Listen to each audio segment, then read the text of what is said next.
Sejam bem-vindos ao canal da Consulac. Aqui nós discutimos tudo sobre o processo de fabricação de leite e derivados, sempre com um conteúdo bacana e relevante para você que produz ou tem pretensões de fazer queijo mussarela. Eu sou Éder Mesquita e hoje eu quero te convidar para nós falarmos sobre uma etapa do processo de fabricação de queijo mussarela que é muito importante e que precisa de certos cuidados para que não seja causa de problemas durante a fabricação do queijo mussarela. Nós vamos falar da etapa de fermentação. Na verdade, nós vamos te contar qual que é o papel da fermentação para a produção de queijo mussarela. Para te falar de fermentação, primeiro, nós precisamos falar de fermento, que na verdade é o que nos permite realizar a etapa do processo de fermentação na fabricação de queijo mussarela. No passado, o fermento que era utilizado no passado era predominantemente repicado, ou seja, era uma cultura mãe que originava a cultura intermediária e, por fim, a cultura utilizada na indústria. Porém, para fazer todo esse processo, era necessária muita manipulação do fermento, que por si só já é uma grande desvantagem, certo? Aí então surgiu o fermento liofilizado, que melhorou muito as condições de uso dos fermentos, pois não era mais necessário tanta manipulação antes do uso do fermento. Mas hoje, basicamente, nós temos duas formas de disposição dos fermentos no mercado. Temos o fermento liofilizado, que é bastante conhecido, e também o fermento congelado, que surgiu depois do fermento liofilizado. Ambos contêm os mesmos grupos de bactérias, porém são obtidos por processos de fabricação bem diferentes e que lhes confere características de estocagem também bem diferentes. O fermento liofilizado ele é produzido pelo processo de liofilização, que consiste em congelar o fermento e depois submetê-lo ao processo de sublimação, que é passar do estado sólido para o estado gasoso. Assim, a água que é praticamente eliminada não compromete as características das bactérias do fermento. A maior vantagem desse tipo de fermento, na verdade, está na sua estocagem em temperaturas de congelamento simples. Qualquer freezer pode ser usado para estocar esse tipo de fermento. Já o fermento congelado é obtido a partir do congelamento, sem a retirada de água. Por isso, é necessário que este congelamento seja realizado em temperaturas bem baixas, próximas a menos 60 graus Celsius, pois só assim as bactérias do fermento não se ativarão, ou seja, elas não se desenvolverão. No caso do fermento congelado, sua maior vantagem é a rápida ativação das bactérias quando ele é utilizado. Porém, a sua estocagem deve ser realizada em freezers especiais, com temperaturas na faixa de menos 60 graus Celsius, o que dificulta, de certa forma, um pouco a sua utilização. Porém, se seu volume de compras for um pouco maior, o próprio fornecedor pode lhe oferecer um freezer em sistema de comodato, ou seja, o fornecedor te empresta o freezer e você pode utilizar o equipamento enquanto faz uso do fermento daquele fornecedor. Além de conhecer as formas de disposição dos fermentos, é importante destacar que a fermentação ela poderá ser lenta ou rápida, e isso depende do tipo de fermento que estaremos utilizando. Quando falamos de tipos de fermento, estamos falando de algumas características específicas das bactérias que compõem o fermento. Neste caso, temos fermentos em que sua composição tenhamos bactérias do grupo mesofílico, por exemplo. As bactérias do grupo mesofílico são aquelas que se desenvolvem bem em uma faixa de temperatura ambiente, mais ou menos 25 graus a 30 graus. Já as bactérias termofílicas se desenvolvem bem em uma faixa de temperatura mais elevada, mais ou menos 40 a 45 graus Celsius. Essas são as faixas de desenvolvimento acelerado dessas bactérias, mas elas também se desenvolvem em temperaturas mais baixas e, em alguns casos, até mais elevadas. Portanto, é com o uso desse tipo de ingrediente que fazemos esta que é uma etapa de suma importância para a produção de queijo mussarela. É a fermentação. Durante a fermentação, que de fato está ocorrendo na massa, é que as bactérias do fermento estão se desenvolvendo, ou seja, elas estão produzindo ácido lático que vai desmineralizar a massa e vai a tornar cada vez mais elástica. Dependendo do tipo de bactéria que nós estamos utilizando com o fermento, elas poderão ser mais rápidas ou mais lentas. Nesse caso, mais rápidas na produção de ácido lático. Quando as bactérias do fermento se desenvolvem, ou seja, quando elas se multiplicam, elas acabam por utilizar a lactose do leite e assim produzem ácido lático. Então, nosso objetivo durante a etapa de fermentação é que as bactérias produzam ácido lático suficiente para reduzir o pH da massa, até o ponto ideal da desmineralização, ou melhor, até o ponto ideal de filagem. Utilizando bactérias termofílicas, que são o fermento rápido, nós atingiríamos o ponto ideal de desmineralização com um tempo em torno entre 3 e 4 horas após a adição do fermento ao leite. Já com o uso de bactérias do tipo mesofílicas, que são o fermento lento, nós atingiríamos o ponto ideal de desmineralização por volta de 8 a 12 horas aproximadamente. Este tempo é uma referência. Não quer dizer que seja exato e sirva para toda e qualquer fábrica. O ideal é que você mensure constantemente sua produção até que você tenha dados suficiente para formar um consenso do seu processo.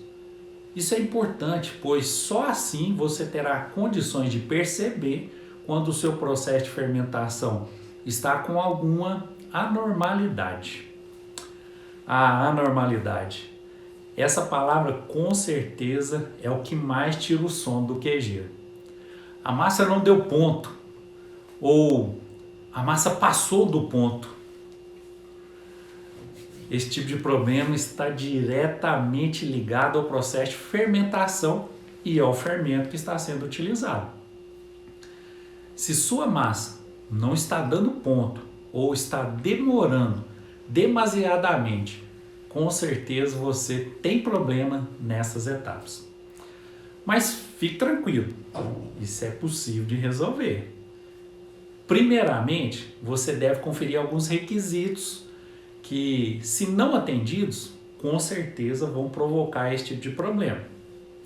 O primeiro deles, a qualidade do leite que você está utilizando ou o leite que já foi utilizado. Dentre todos os parâmetros aqui, o que mais vai impactar seria a presença de resíduo de antibiótico no leite.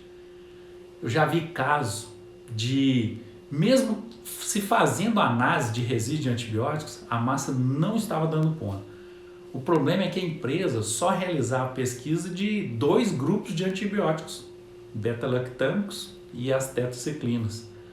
E sempre o resultado estava dando dentro do esperado, ou seja, não tinha resíduo. Contudo, quando a empresa passou a fazer pesquisa de outros grupos, foi identificado no leite resíduo dos grupos das sulfonamidas. Portanto, é importante fazer a triagem com o maior número possível de grupos a serem pesquisados. E você também pode estar utilizando um leite que tem resíduos, porém de drogas que você nem mesmo está pesquisando. Os antibióticos, em sua maioria, são para combater bactérias causadoras de algum tipo de infecção nos animais. Por isso, uma vez no leite e não identificado, ele vai combater as bactérias do seu próprio fermento. ou seja, seu fermento vai morrer. E é literalmente isso mesmo, o fermento vai morrer. A segunda verificação que devemos fazer deve ser com base na possibilidade da sua fábrica estar contaminada por bacteriófagos, os famosos fagos, que na verdade são vírus que se propagam principalmente no soro da produção e são extremamente prejudiciais às bactérias do fermento, pois ele as ataca usando elas para se desenvolverem. Portanto, é importante analisar se existe ou não a ação de fagos em sua fábrica. Não é simples de se fazer essa análise, porém é simples o controle. Basta você realizar periodicamente a higienização dos seus equipamentos e os utensílios e das instalações. Mas fica a dica, nunca deixe soro no piso da fábrica. É onde se desenvolve mais fagos. O terceiro ponto a ser verificado é quanto à dosagem de fermento utilizado. Nossa recomendação é sempre utilizar a dosagem recomendada de fermento pelo fornecedor, o fornecedor do fermento. Isso tem uma razão muito simples e importante. A curva de abaixamento de pH só pode ser conseguida se inicialmente o número de bactérias adicionado ao leite for a recomendada, porque do contrário, o tempo poderá ser bem maior para a produção de ácido lático e, consequentemente, mais tempo para que ocorra a desmineralização da massa. Não caia naquela conversa fiada de que o fornecedor quer somente vender e quer que você gaste mais. Na verdade, o produto dele só vai funcionar se for utilizado de acordo com as recomendações de uso, que aliás foram exaustivamente testadas. Vocês também podem ver que esses problemas não são uma característica de um grupo de fermento. São para qualquer fermento que possa ser utilizado no processo de fabricação de queijo mussarela. Já quando a massa acelera muito o ponto de filagem, podemos ter, neste caso, a ação de algumas NS Labs. Elas podem, de certa forma, auxiliar ou, na maioria dos casos, alterar a fermentação, causando variações nas características funcionais da mussarela. Esse grupo de bactérias, eles possuem composição em gênero e espécie bem variável, sendo determinado de acordo com os fatores geográficos, estação do ano, a microbiota do próprio ambiente, ou seja, a própria unidade fabril. Além disso, elas possuem uma ampla faixa de temperatura de crescimento. E uma curiosidade para vocês, estima-se que 80% dos defeitos de queijo possam ser provenientes da atuação das NS Labs. Quando nós falamos de fermentação, nós estamos falando do ponto final dela, que também é o ponto ideal para a filagem. Mas como saber qual é o ponto final da fermentação? Podemos utilizar um equipamento, que seria um pH-metro, que vai determinar a concentração de ácido na massa e traduzir isso para nós em número. Portanto, o pH ideal para o início do processo de filagem, que seria também o final da fermentação, ele vai girar em torno do pH 5,10 a 4,90. Em alguns casos, esse pH pode se iniciar um pouco antes, por volta de 5,20.